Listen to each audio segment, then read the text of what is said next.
Good morning and welcome to Saturday special of Dr. Lamba's Awakening Call.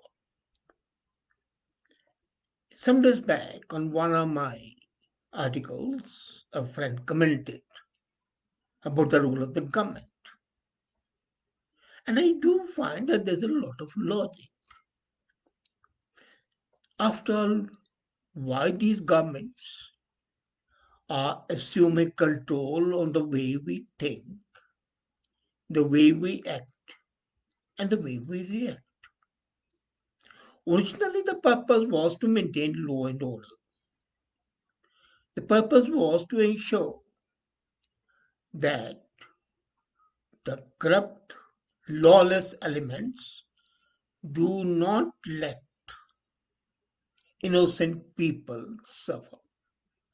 It was to also defend the country. Originally, of course, there were city states, small tribes, and they were fighting to protect themselves, to protect their cattle and their pastures.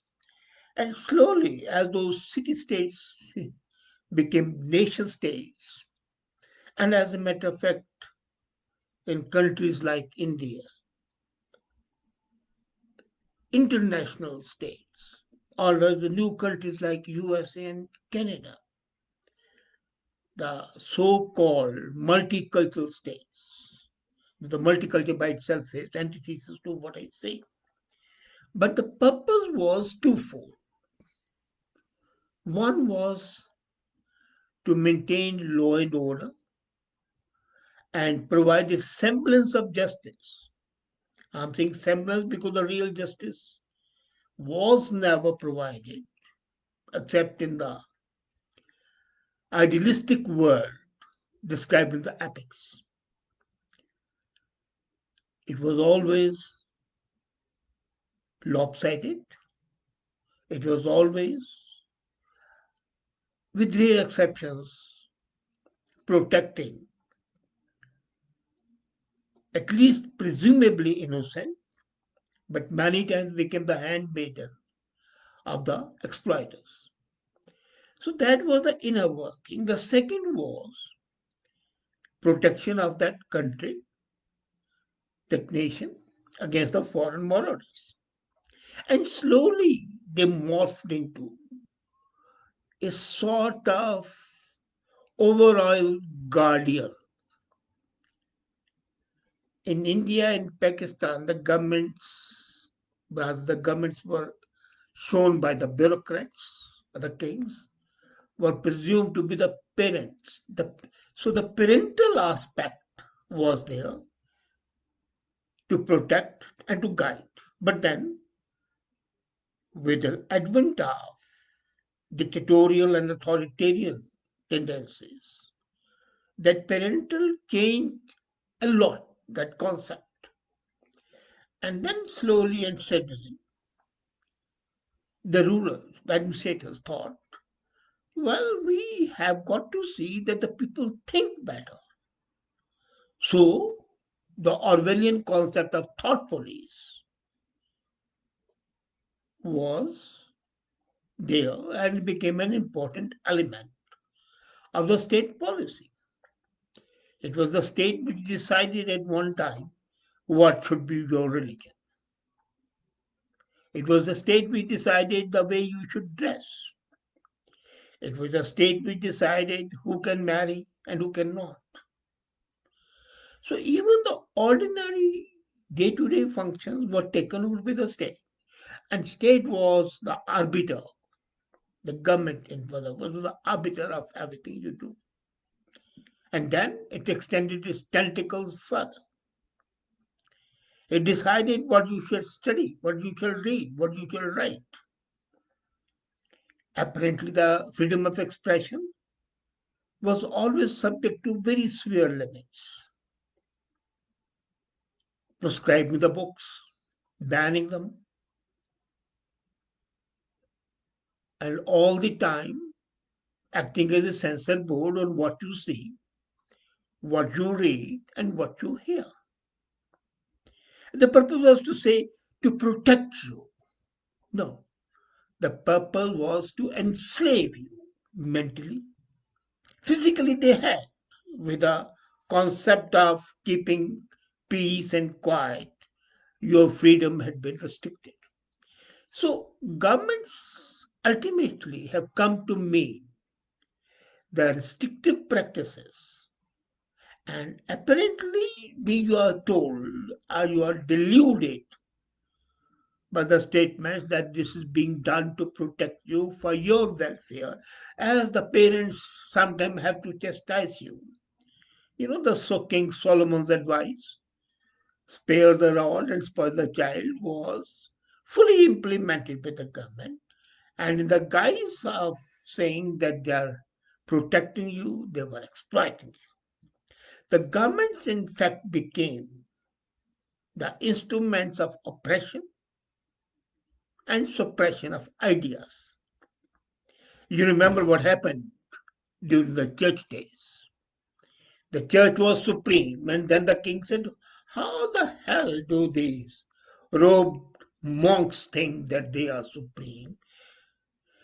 There's a divine right with us to rule, so the divine right of kings came into being. And then the people thought, how dare they show that and not the people, the lords, the knights. And then there was a revolt. And originally the parliament was restricted to the landowners until and unless you belong to that startup society, you could not be legislating. So slowly and slowly it transformed. And then when the so-called democracy took form, who were the leaders?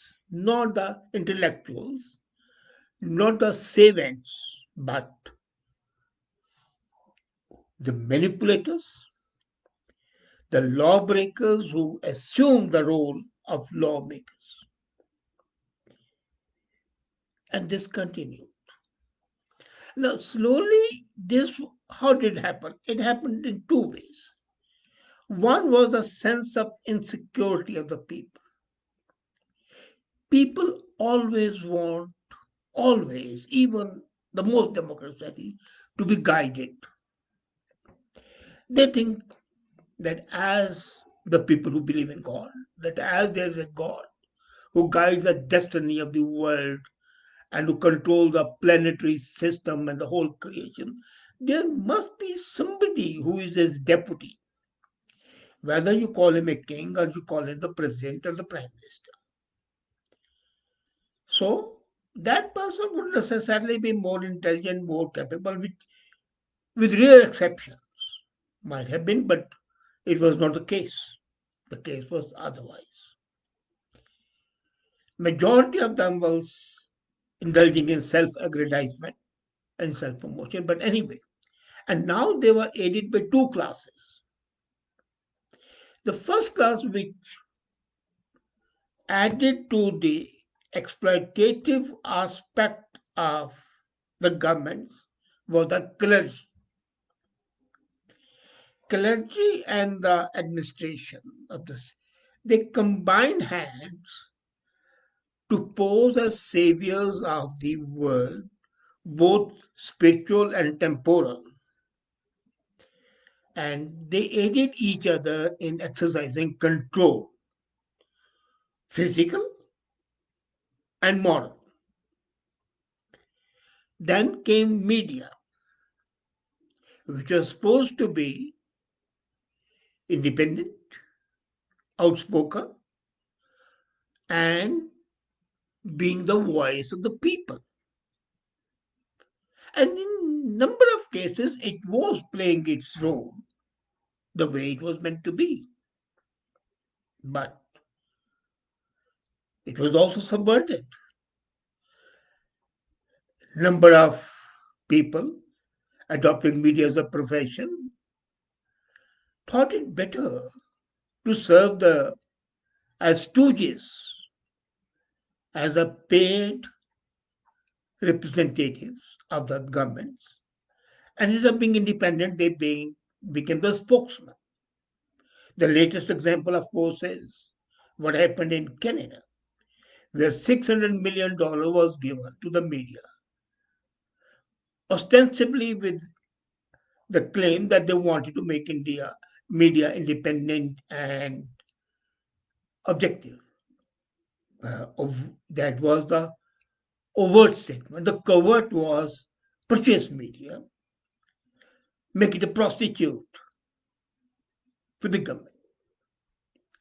And for the government means the ruling party. Now, here is a curious ambiguity. The ambiguity is that in this age, we have come to mean that the ruling party is whatever it does, whether it indulges in bribery, corruption, chicanery, exploitation of the people, is doing for the public good. You are aware that it's very easy to manipulate the people's mind through the audiovisual, social, and other aspects of media, whether it's electronics or printing. And that was done. A consistent cacophony of noise was created. And then slowly and slowly, they encroached on the rights of the individuals. And the government started becoming more and more powerful, and they became practically leviathans, which they are today. Now, posing to be good for the government, now, to what extent they went?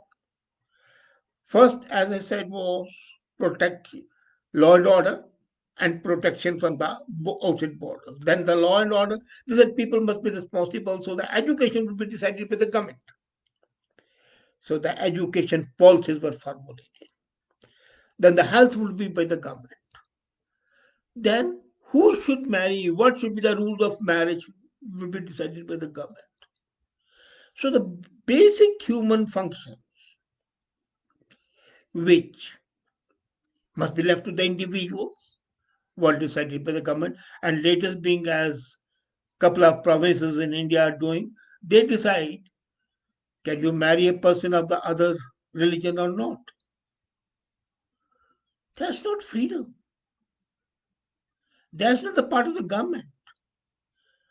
And the best government have always been which administer the least. We say we want freedom to let the individual grow and blossom forth. And then we place curbs. That's not possible. And that's what the governments are doing. They control your activity before you are born till the day you die, even after you die. Even after you die, the activities are controlled.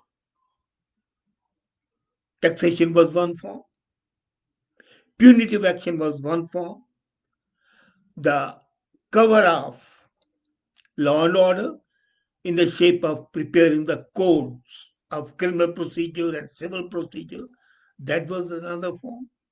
In fact, the whole activity of the human being was controlled. Right from the cradle, the doctors had been conditioned to give the medication. Whether you like it or not, vaccination was there. I'm not denying it was good, it was required. But at least there's something freedom as well.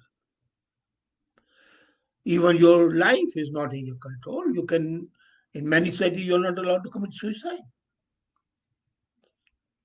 And the belief is that the right to life is there, so you cannot take your life. Little knowing that right to life also means right to die. But that I don't want to indulge in that. Today, what I'm saying is that the governments became so powerful. Now the point is it good or is it bad? No activity ever is 100% good or 100% bad. Let's be very clear. If the purpose behind that activity is good, then okay, you can accept it. And mostly it has not been for the good. Mostly it has been manipulative, though it has been supposed to be good. And that's a tragedy. Like an octopus surrounding you, the government with its octopus arms surrounds the individual. And the individual freedom is slowly eroded, and that's a negative aspect. Intellectually, you are suffocated. The governments should have three roles: A, protect from the outside; B, provide infrastructure needs, health, education, roads, transport, but not the actual modes. They say that education should be there, but what the education should be, they should leave to the individuals and the society. They build the roads, but who runs the transport buses should be left to the private sector. In fact, the partnership, the public private partnership, which is so often talked about, has been taken in a wrong way. The separation of powers, we say, is important at the government level, but why not the separation of powers even at the lower level? We say that everybody should be educated. Fine. But what the education should be? Should it not be left to the people themselves? And they know what they need. The education policies should be recommendatory, not obligatory. Then help. Again, action must be taken to prevent the epidemics, infectious diseases, but to force people, even when it's in their good, is not in the good.